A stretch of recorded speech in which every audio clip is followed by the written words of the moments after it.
పల్నాడు ప్రాంతం మరోసారి పగలతో రగిలిపోతోంది. మాచర్లలో TDP YCP నేతలు కార్యకర్తలు యుద్ధానికి దిగారు. కర్రలతో కొట్టుకున్నారు, రాళ్లు విసురుకున్నారు, గాజు సీసాలు సైతం గాల్లోకి ఎగిరాయి. ఓ యాక్షన్ సినిమా మాదిరి అక్కడ ఉద్రిక్తత వాతావరణం నెలకొంది. దీంతో పోలీసులు 154 సెక్షన్ విధించారు. యుద్ధ భూమిలా మాచర్ల టీడీపీ వైసీపీ నేతల మధ్య వార్. ఇదేం కర్మ ప్రోగ్రాంతో గొడవ ప్రారంభం. టీడీపీ నేత బ్రహ్మారెడ్డి ఇంటి ధ్వంసం. పోలీసులు రంగప్రవేశంతో ప్రశాంత వాతావరణం. ప్రశాంతంగా ఉన్న పల్నాడు జిల్లా ఒక్కసారిగా భగ్గుమంది. ఇరు పార్టీల నేతల పంతాలతో మాచర్ల అగ్నిగుండంలా మారిపోతుంది. మాచర్లలో శుక్రవారం సాయంత్రం 6 గంటలు దాటిన సమయంలో టీడీపీ ఇదేం కర్మ ప్రోగ్రాం చేపట్టింది. దీనికి ధీటుగా మరోవైపు జైపీఆర్కే అంటూ నినాదాలు చేశారు. పార్టీ శ్రేణులు పోటాపోటీ నినాదాలతో మొదలైన రగడ వైసీపీ టీడీపీ శ్రేణులు ఒకరిపై ఒకరు రాళ్లు రుముకినే స్థాయి నుంచి కర్రలు రాడ్లతో దాడులు చేసుకునే స్టేజ్ వరకు వెళ్ళిపోయింది.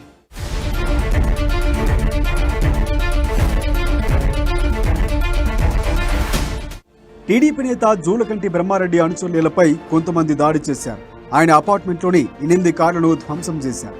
వీటితో పాటు 3 కార్లు టీడీపీ నేతలవి కాగా మిగిలిన 4 అపార్ట్మెంట్ వాసులకు చెందినవి కార్లని తెలుస్తుంది. అంతేకాకుండా 2 ప్లాట్లలోకి చొరబడి ధ్వంసం చేశారు. లోపలుండి ఇళ్లకు తాళాలు వేసిన పగలగొట్టి ప్లాట్లలోకి వెళ్లి ఐరన్ రాడ్ని విరగొట్టి లోపలికి వచ్చి ధ్వంసం చేశారు.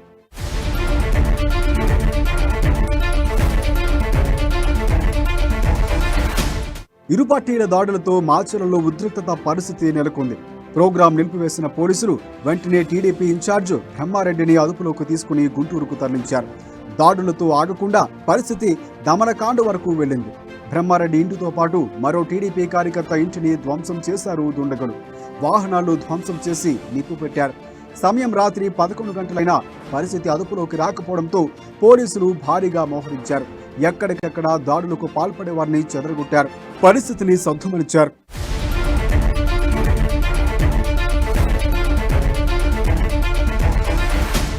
మాచర్లో జరిగిన గొడవలకు ఫ్యాక్షన్ మూలాలే కారణమని చెప్పారు ఎస్పీ రవిశంకర్ రెడ్డి. వెల్దుర్తి మర్డర్ కేసులో ఉన్న ఫ్యాక్షన్ నాయకులు రాజకీయ పార్టీల ఆశ్రయం పొంది గొడవలకు పాల్పడ్డారని తెలిపారు. వెల్దుర్తి చుట్టూ పక్కన గ్రామాల్లో హత్య కేసులో ఉన్న ముద్దాయిలే మాచర్లకు వచ్చారని ఎస్పీ చెప్పారు. చంద్రబాబు ప్లాన్ బిలో భాగమే దాడులని చెప్పారు ఎమ్మెల్యే పిన్నెల్లి రామకృష్ణారెడ్డి. దీనిపై నిజ నిర్ధారణ కమిటీ వేసి 2 రోజులు రాష్ట్ర వ్యాప్తంగా ఏదో జరిగిపోయిందని చంద్రబాబు చెప్పే ప్రయత్నం చేస్తారని విమర్శించారు పిన్నెల్లి.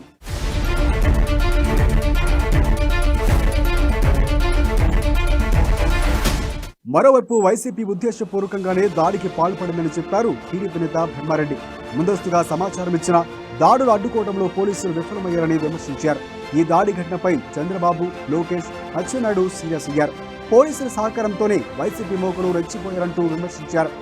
మాచర్లలో హింసపై గుంటూరు డీఐజీకి చంద్రబాబు ఫోన్ చేశారు. తక్షణమే బాధ్యులపై చర్యలు తీసుకోవాలని డిమాండ్ చేశారు. దాడులకు సహకరించిన పోలీసు సిబ్బంది, అధికారులపై చర్యలు తీసుకోవాలని చంద్రబాబు కోరారు.